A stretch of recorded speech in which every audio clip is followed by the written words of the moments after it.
16 वचन, मसीह के वचन को अपने हृदय में अधिकाई से बसने दो।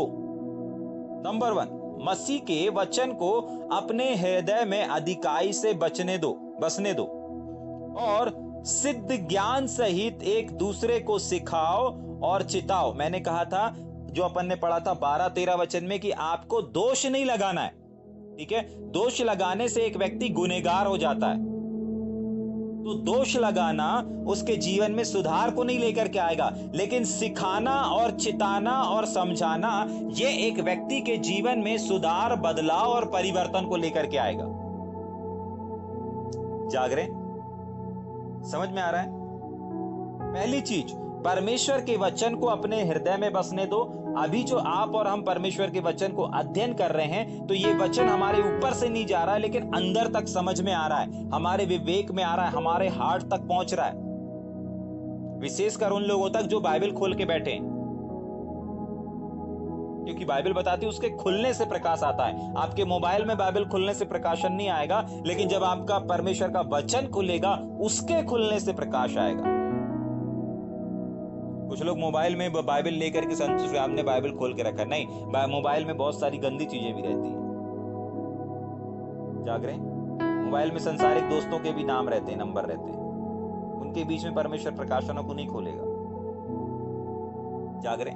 उसके वचन के खुलने से प्रकाश आता, मतलब जब आप बाइबल खोलते ना, तब एक अद्भुत प्रकाशन आता है। ठीक, वापस पढ़ेंगे।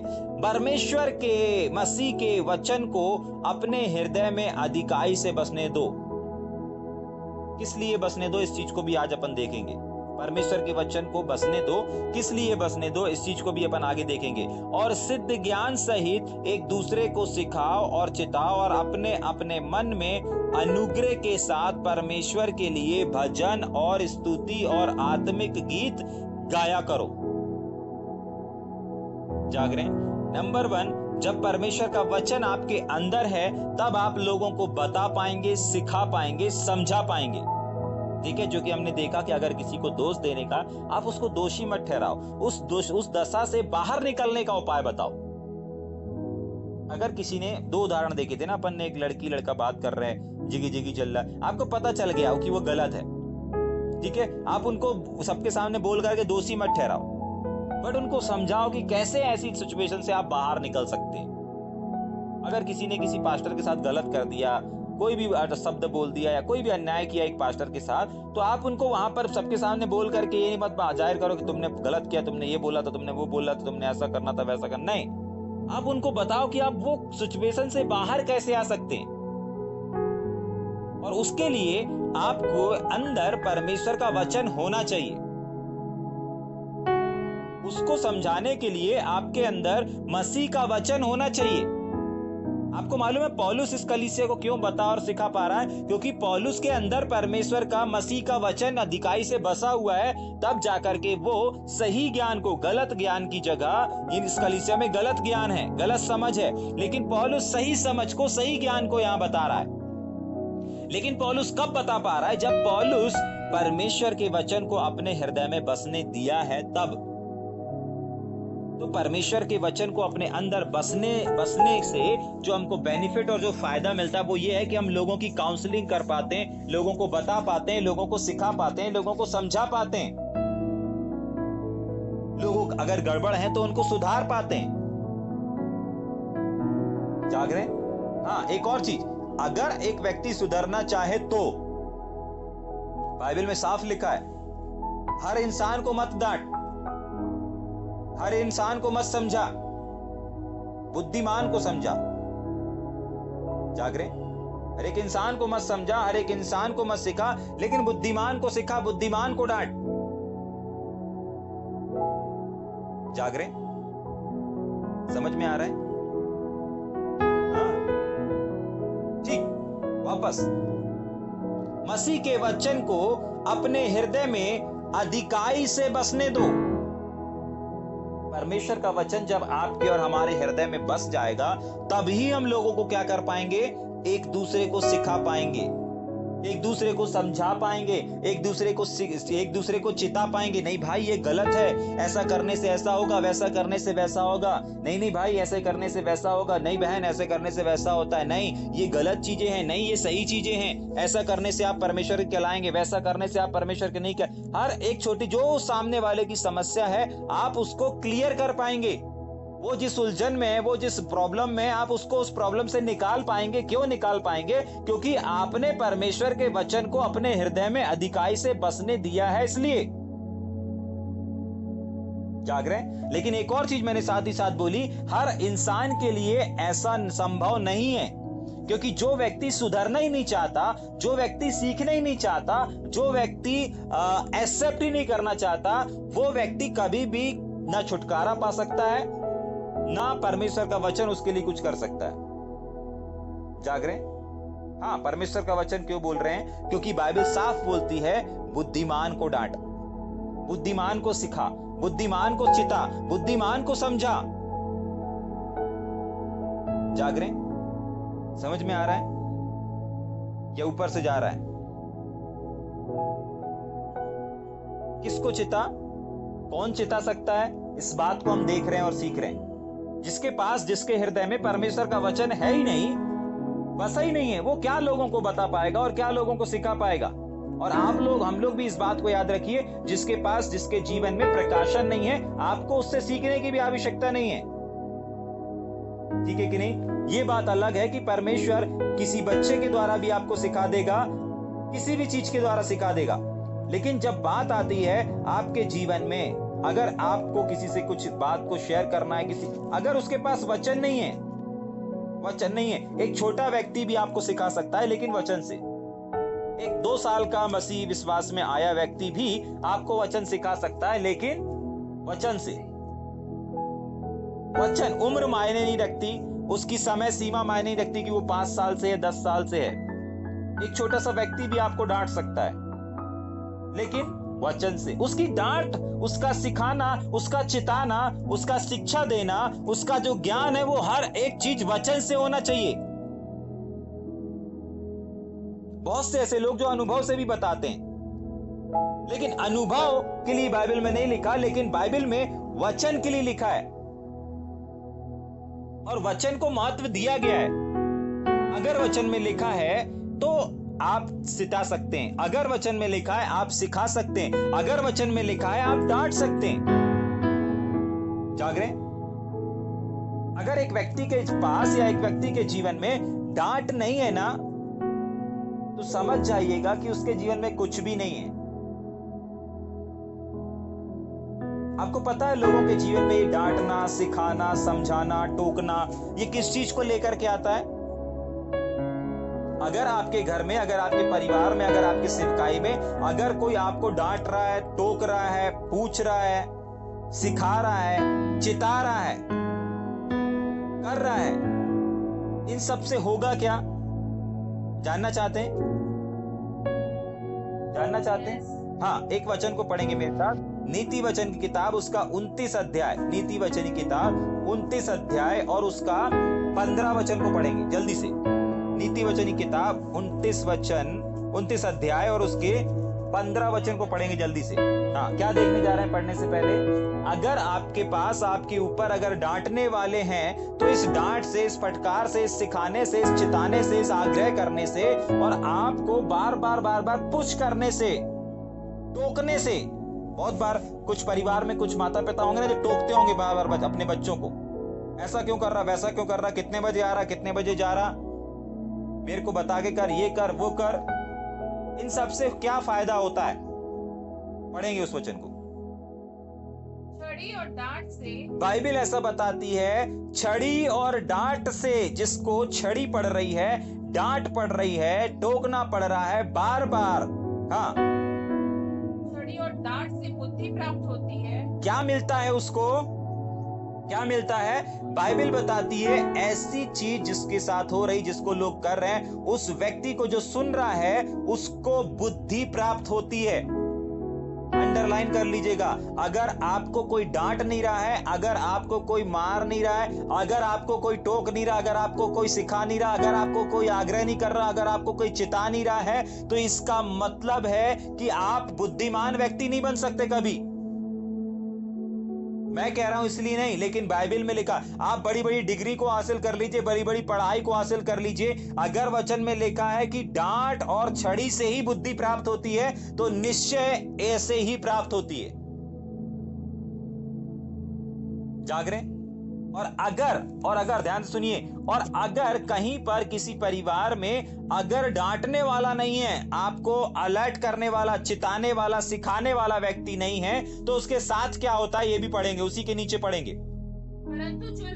परंतु जो लड़का और जो लड़की बिना डांट और बिना छड़ी के जीवन गुजारते हैं, या वो छोड़ दिए जाते हैं, अब हमें तुम्हें नहीं डांटना, अब हमें तुम्हें नहीं छड़ी लगाना, अब हमें तुम्हें नहीं रोकना टोकना, क्या होता उनके साथ? वो अपनी माता की लज्जा का कारण, वो अपने जीवन में अपने परिवार का, अपने लीडरों का, अपने अगुओं का क्या करेगा? लज्जा का कारण होगा, लज्जा का कारण होगा। उनके सर को नीचा करेगा, उनके सर को ऊंचा नहीं कर सकता।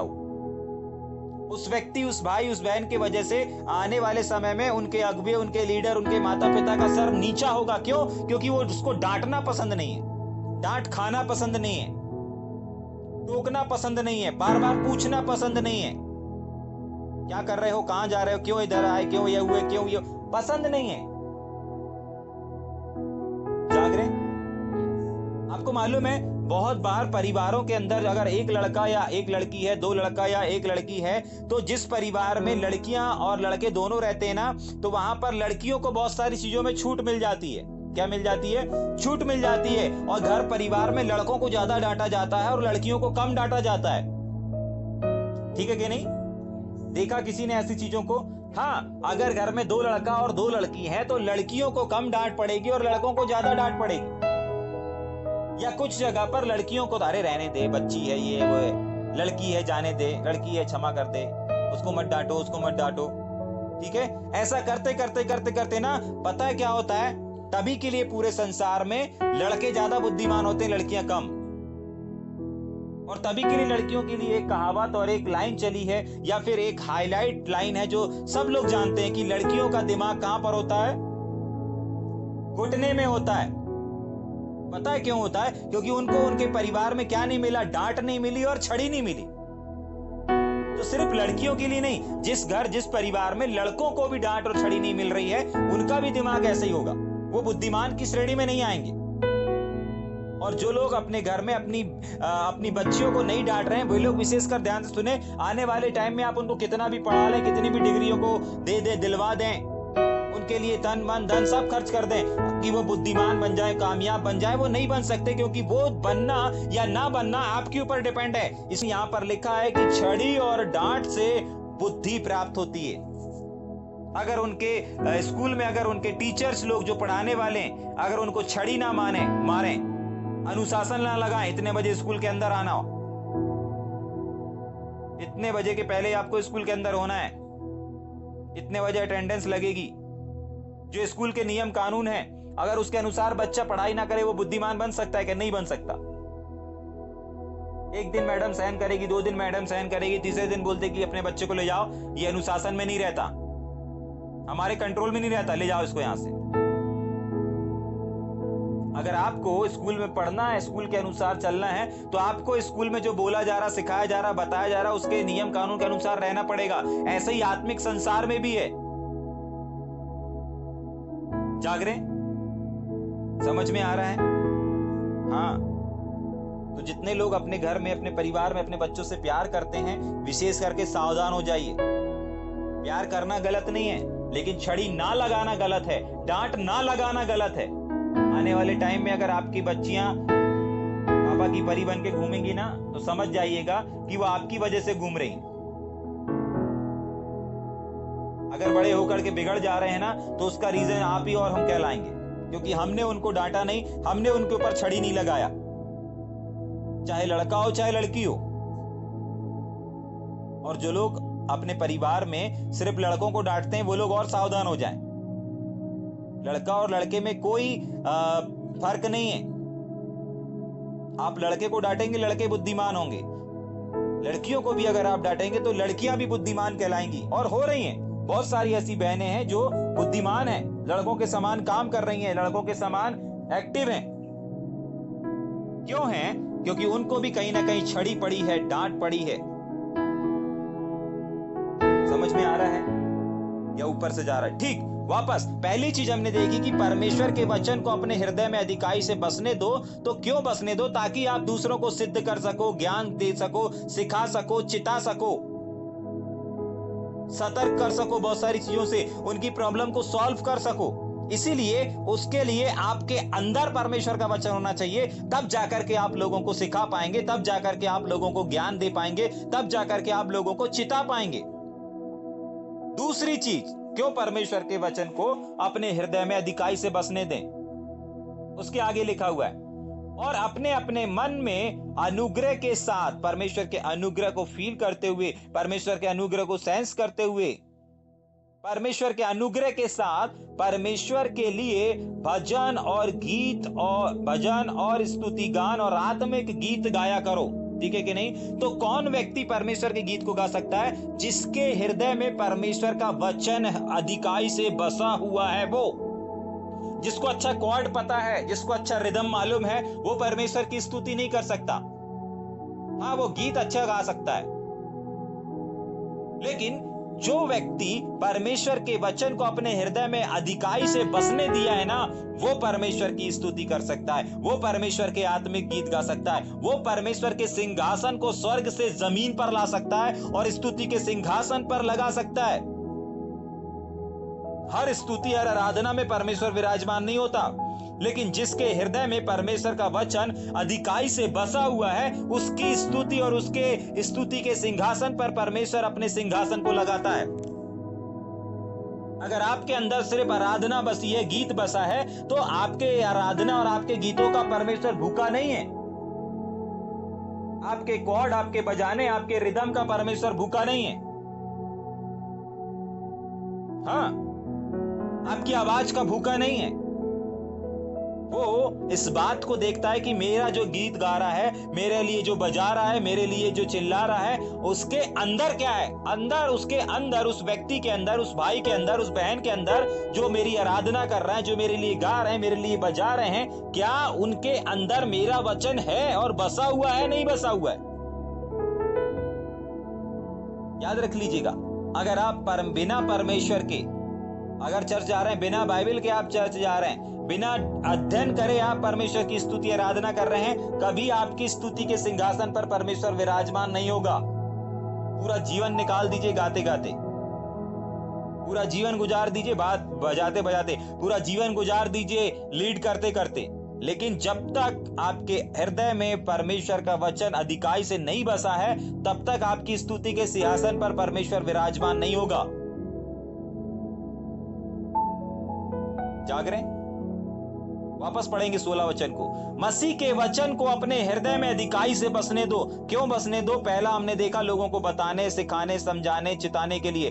दूसरी चीज, परमेश्वर के वचन को क्यों अपने हृदय में अधिकाई से बसने दो? ताकि वो व्यक्ति स्तुति, आत्मिक गीत, भजन को गा सके। जाग रहे हैं? हर कोई परमेश्वर की आराधना नहीं कर सकता।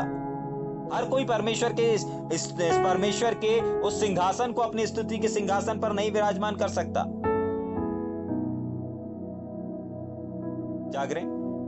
समझ में आ रहा है? एक दो वचन और पढ़ेंगे क्या? लूका रचित सुसमाचार, उसका 6वां अध्याय, उसका 45 वचन, और आपको क्लियर हो जाएगा। लूका रचित सुसमाचार, उसका 6वां अध्याय, लूका रचित सुसमाचार, उसका 6वां अध्याय और उसका पढ़ेंगे 45 वचन। लूका 6:45। हाँ। भला मनुष्य हाँ। अपने मन के भले भंडार से भली बातें निकालता है। बस ध्यान से सुनेंगे। भला मनुष्य अपने मन के भले भंडार से भली बातों को निकालता है। एक व्यक्ति के अंदर जब परमेश्वर का वचन है ही नहीं, परमेश्वर है ही नहीं, तो वो कैसे परमेश्वर की स्तुति और आराधना कर सकता है? बहुत बार मैंने लोगों को देखा है, मंच के ऊपर एक सीट लेकर खड़े हो जाएंगे। क्या लेकर खड़े हो जाएंगे? एक सीट लेकर खड़े हो जाएंगे। गीत की किताब लेकर खड़े हो जाएंगे, पन्ने लेकर खड़े हो जाएंगे। इसका मतलब यह है कि वो गीत वो गीत उनके अंदर बसा ही नहीं है, तो वो अंदर से निकल ही नहीं रहा है। याद रखिएगा, आपके गीत, आपकी आराधना के जो शब्द हैं वो आपके अंदर से निकलने चाहिए।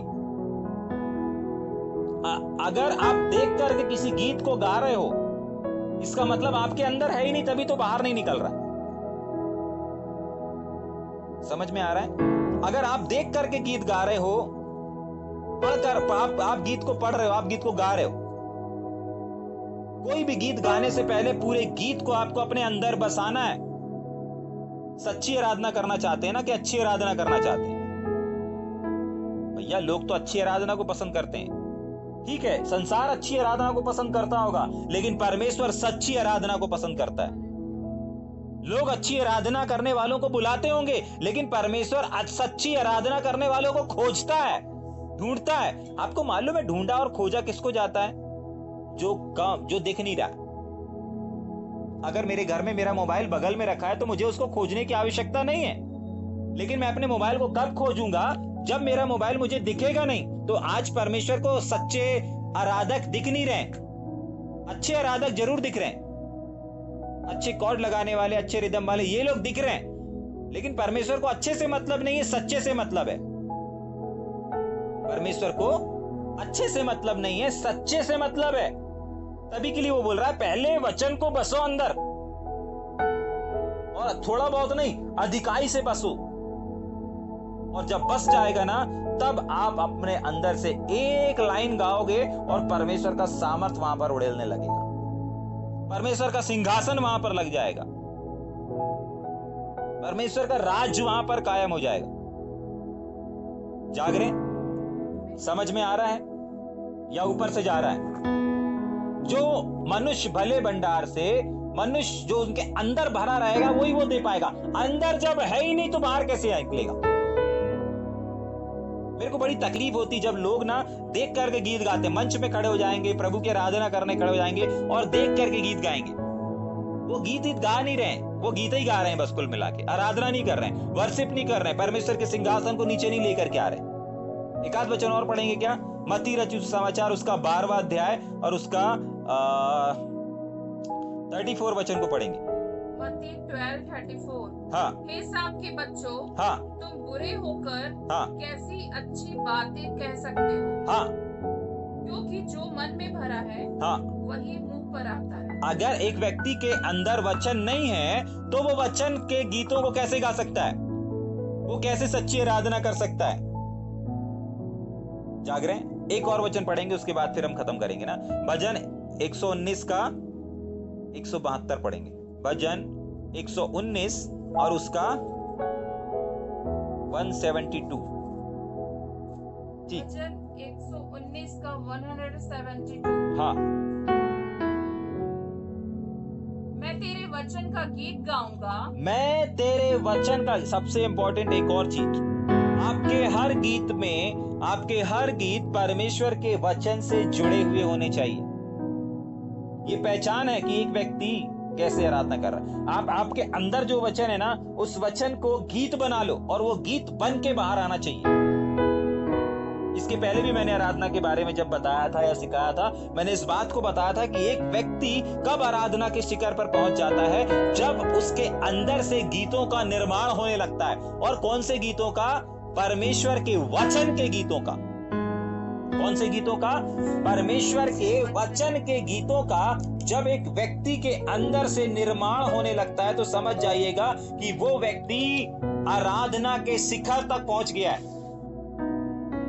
और ये सा एक व्यक्ति कर सकता है जब वो परमेश्वर का वचन जितना ज्यादा वो अध्ययन करेगा, जितना ज्यादा वो पढ़ेगा, पढ़ते जाएगा, वचन अंदर जा रहा, और देखना यही वचन अंदर से बाहर गीत बन के निकलेगा। अगर एक व्यक्ति आराधना के स्तर में है या आराधना करना उसको पसंद है, तो जाग रहे? समझ में आ रहा है या ऊपर से जा रहा है?